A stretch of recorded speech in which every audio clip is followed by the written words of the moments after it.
അയ്യോ ഇതാര് പപ്പി മോളാ? കുറച്ച് നാളായല്ലോ കണ്ടിട്ട്. എവിടെയായിരുന്നു? ഞാനേ അങ്ങ് കാശിയിലായിരുന്നു. കാശിയില്ല? കാശിയിലൊന്നും പരിപാടി? എന്റെ കുറച്ച് ഫ്രണ്ട്സിനെ കാണാൻ വേണ്ടിട്ട് പോയതാ. എന്റെ പൊന്നെ, പപ്പി മോക്ക് ലോകം മുഴുവനും ഫ്രണ്ട്സ് ആണല്ലോ. പിന്നല്ലാതെ, ഞാൻ അത്രയ്ക്ക് ഫേമസ് അല്ലേ. പിന്നെ ഞാനിവിടെ ഇല്ലായിരുന്നതുകൊണ്ട് വേറെ പ്രശ്നങ്ങളൊന്നും ഇല്ലായിരുന്നല്ലോ അല്ലേ? ഇല്ല, വേറെ പ്രശ്നങ്ങളൊന്നുമില്ല. പിന്നെ എന്തൊക്കെയുണ്ട് ജയവിശേഷങ്ങൾ? ഇവിടെ അങ്ങനെ പ്രത്യേകിച്ച് വിശേഷമൊന്നുമില്ല. പിന്നെ പുതിയൊരു കൊച്ചുകൂടെ വന്നിട്ടുണ്ട്. പിങ്കി എന്നാണ് പേര്.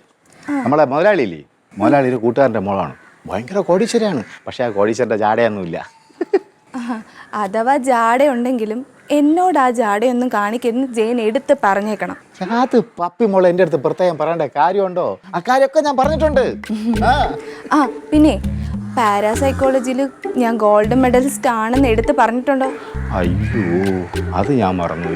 ഷോ, ഇതൊക്കെയല്ലേ ജയ ഒന്ന് എടുത്ത് പറയേണ്ട കാര്യങ്ങള്. അതെന്താണെന്നറിയാമോ, ഈ ഇത്രയും വലിയ വാക്കൊന്നും എൻ്റെ വായിൽ വരില്ല. അതുകൊണ്ടാണ്, അല്ലെങ്കിൽ ഞാൻ പറഞ്ഞു തന്നെ. ഓക്കെ ഓക്കെ, ശരി മോള് വെക്കോ. ജയ ജയ, ഓ ഓ, എന്ത് മോളെ? എനിക്ക് ഒരു പുതിയ കഴിവും കൂടെ കിട്ടിയിട്ടുണ്ട്. പുതിയ കഴിവാ? എന്തോന്ന് കഴിവ്? അതായത് ഇപ്പൊ എന്റെ 6th സെൻസ് ഓപ്പൺ ആയിട്ടുണ്ട്. എന്ന് വെച്ചാ ഇനി വരാനിരിക്കുന്ന കാര്യങ്ങളൊക്കെ എനിക്ക് മുൻകൂട്ടി അറിയാൻ പറ്റുമെന്ന്. ആണാ? അല്ല മോളെ, ഈ കഴിവുകളൊക്കെ മോക്ക് എങ്ങനെയാണ് കിട്ടുന്നത്?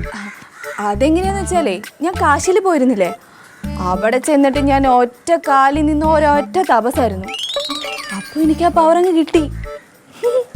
കൊള്ളാല്ല. അങ്ങനെയാണെങ്കിലേ മോക്ക് വരാൻ പോകുന്ന കാര്യങ്ങളൊക്കെ പറയാൻ പറ്റുമെന്നല്ലേ പറഞ്ഞത്? ഉറപ്പായിട്ടും. എന്നെ കുറിച്ച് പറ, എന്താണ് എനിക്ക് വരാൻ പോകുന്നത്? ഇപ്പൊ പറയണോ? Okay, wait.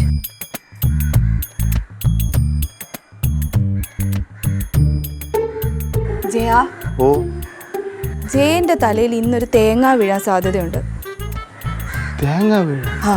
അതുകൊണ്ടേ ഈ തെങ്ങിന്റെ ചോട്ടിലൊന്നും കിടന്ന് അധികം ചുറ്റി കളിക്കണ്ട, ഒന്ന് സൂക്ഷിച്ചും കണ്ടു നടന്നോ. ഞാൻ പറയുന്നൊന്നും അങ്ങനെ തെറ്റാറില്ല. അപ്പൊ ശരി, ഞാൻ പോയിട്ട് വരട്ടെ. ശരി മോളെ. ഓക്കെ. തേങ്ങ വീഴാൻ അത് ഞാൻ തെങ്ങിന്റെ മുട്ടി പോകാതിരുന്നാ പോരെ? ഒന്നുമില്ലെങ്കിലും ഗോൾഡ് മെഡലൊക്കെ വാങ്ങിച്ച കൊച്ചാണ്, വെറുതെ റിസ്ക് എടുക്കണ്ട.